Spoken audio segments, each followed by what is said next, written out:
Oke, langsung aja. Sekarang kita masuk ke kunci jawaban tema 6 kelas 5 halaman 200, 201 dan halaman 202. Oke, langsung saja kita mulai. Nah, di sini terdapat bacaan yang judulnya Putri Alor. Mari kita baca sama-sama. Pada suatu malam, sang putri bersedih hati. Dia menutup telinganya dari suara jangkrik dan kunang-kunang yang bersenda gurau. Putri menutup mata sehingga ia tak melihat bintang dan bulan yang bersinar. Di pesisir pantai Pulau Alor, NTT, ia hanya termenung dalam pejamnya. Seorang nelayan yang melihat keadaan Putri merasa khawatir. "Wahai Putri, apakah gerangan yang membuatmu muram malam ini?" Putri membuka matanya pelan-pelan, matanya berkaca-kaca. "Kau tahu apa hal yang paling menjadikan di dunia ini? Seumur hidupku, Ibunda Ratu tak pernah memarahiku. Tapi hari ini dia melakukannya kepadaku, aku begitu sedih." "Apa yang menyebabkan sang ratu marah kepadamu?" Putri menceritakan keluh kesahnya. "Tinggal di Alor adalah suatu kenikmatan bagiku.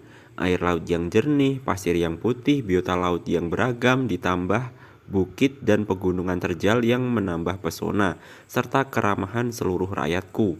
Kalaupun tahu betapa bahagianya aku dikelilingi tanah sebelah timur Flores ini, tetapi Ibunda Ratu yang sedang sakit malah memarahiku. Menurut Ibunda Ratu, aku terlampau senang bermain dan lupa kewajibanku sebagai putri di tanah ini." Putri menghela napas sejenak. "Aku mencintai Alor, itulah sebabnya aku gemar berkeliling. Ibunda Ratu berpikir aku hanya sedang main-main, padahal aku memperhatikan setiap sudut tempat ini dan memastikan tiada celah sedikit pun yang menjadikan pulau rusak." Putri merapikan kain tenunan khas Alor, kawate yang terjuntai di tubuhnya. Sambil mengusap air matanya, ia menyimak nasihat nelayan muda itu. "Jika berkenan, engkau mendengarkanku, kembalilah ke istana dan temui sang ratu. Katakan padanya bahwa penyu hijau masih meletakkan telur-telurnya di dalam pasir Alor yang putih dan mempesona. Kabarkan tentang terumbu karang dan ikan laut yang masih bernapas bebas dalam birunya Alor. Ceritakan pula mengenai bukit yang hijau dan pegunungan terjalan indah. Sampaikan juga salamku untuk ratu. Ceritakan aku nelayan yang masih dapat bertahan hidup di tanah ini. Kami juga akan menjaga tempat ini sebagaimana engkau menjaganya dengan penuh sukacita." Nah, selanjutnya untuk bacaan ini silahkan bisa kalian baca sendiri. Kita langsung saja scroll ke bawahnya. Nah, di bawahnya ini ada perintah, mari kita baca. "Menarik sekali cerita di atas, bukan? Dapatkah kamu menceritakan kembali isi cerita tersebut? Gunakan tabel berikut ini untuk membantumu menjelaskannya. Lalu ceritakanlah isi cerita di atas kepada teman-teman dalam kelompokmu." Nah, di sini untuk jawabannya sudah saya sediakan. Silahkan untuk jawabannya bisa kalian tulis di lembar jawab kalian. Dan untuk jawabannya silahkan bisa kalian baca sendiri. Oke, berikut adalah jawabannya.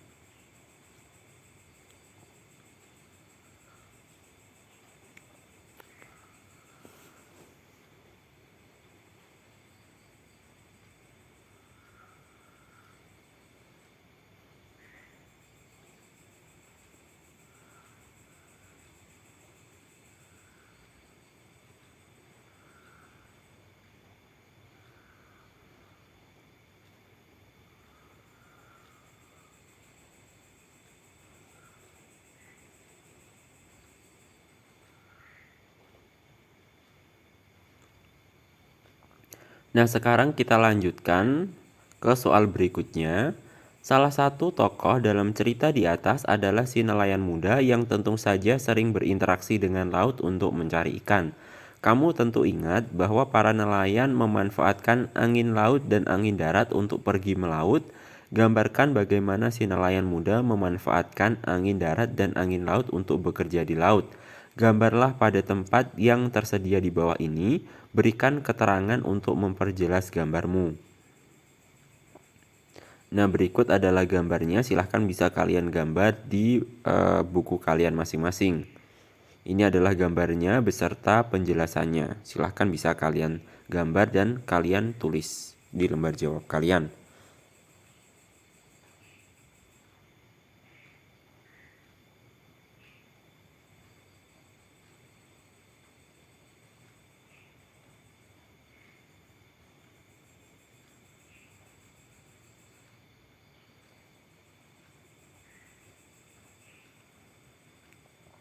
Oke, itu tadi adalah jawaban-jawaban yang ada di video ini. Mudah-mudahan apa yang saya sampaikan kepada kalian dapat bermanfaat. Sekian dan sampai jumpa di video selanjutnya.